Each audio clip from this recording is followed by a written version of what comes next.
એક ઉંદર હતો. એને રસ્તા પરથી એક સરસ મજાનો કાપડનો ટુકડો મળ્યો. એને થયું, લાવને આની મજાની ટોપી બનાવું. એ તો કાપડનો ટુકડો લઈને પહોંચ્યો દરજી પાસે.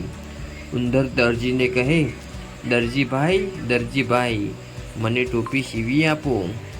દરજી કહે, જા જા, તારા જેવા ઉંદર માટે ટોપી સીવવા મારી પાસે સમય નથી.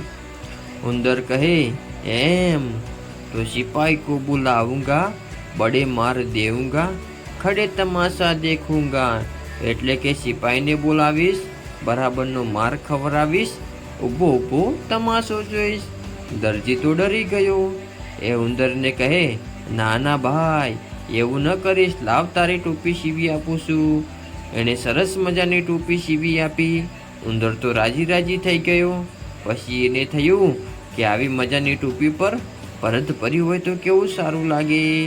એ તો ઉપડ્યો પરત ભરવાવાળા પાસે. જઈને કહે, ભાઈ, મને મારી આ ટોપી પર મજાનું પરત ભરી આપ. પરત ભરવાવાળો કહે, જા, તારા જેવા ઉંદર માટે પરત ભરવા મારી પાસે સમય નથી. ઉંદર કહે, એમ તો સિપાही को बुलाऊंगा, बड़े मार देऊंगा, खड़े तमाशा देखूंगा. પરત ભરવા વાળો તો ડરી ગયો. એ ઉંદરને કહે, ના ભાઈ, એવું ન કરીશ, લાવ તારી ટોપીને પરત ભરી આપું છું. ઉંદર રાજી થઈ ગયો.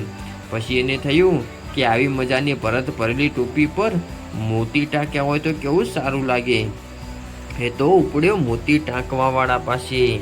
જઈને કહે, ભાઈ, મને મારી આ ટોપી પર સરસ મજાના મોતી ટાંકી આપ.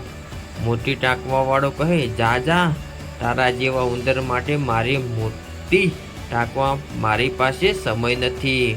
ઉંદર કહે, એમ તો સિપાही को बुलाऊंगा, बड़े मार देऊंगा, खड़े तमाशा देखूंगा.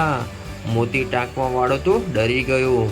એ ઉંદરને કહે, ના ભાઈ, એવું ન કરીશ, લાવ તારી ટોપીને મોતી ટાંકી આપું છું. ઉંદર એકદમ ઘેલમાં આવી ગયો અને નાચવા કૂદવા લાગ્યો. ત્યાં રાજાના સિપાહીઓ આવ્યા અને ઉંદરને કહે, એ ઉંદરડા, આઘો ખસ અહીંથી, રાજાની સવારી નીકળે છે. ઉંદર સિપાહીઓને કહે, નહીં ખસું, રાજાની ટોપી કરતાં તો મારી ટોપી વધારે સારી છે. આ સાંભળીને રાજા ચીડાઈ ગયો. એને સિપાહીઓને કહ્યું કે આ ઉંદરની ટોપી લઈ લ્યો. ઉંદર ગાવા લાગ્યો, રાજા ભિખારી, મારી ટોપી લઈ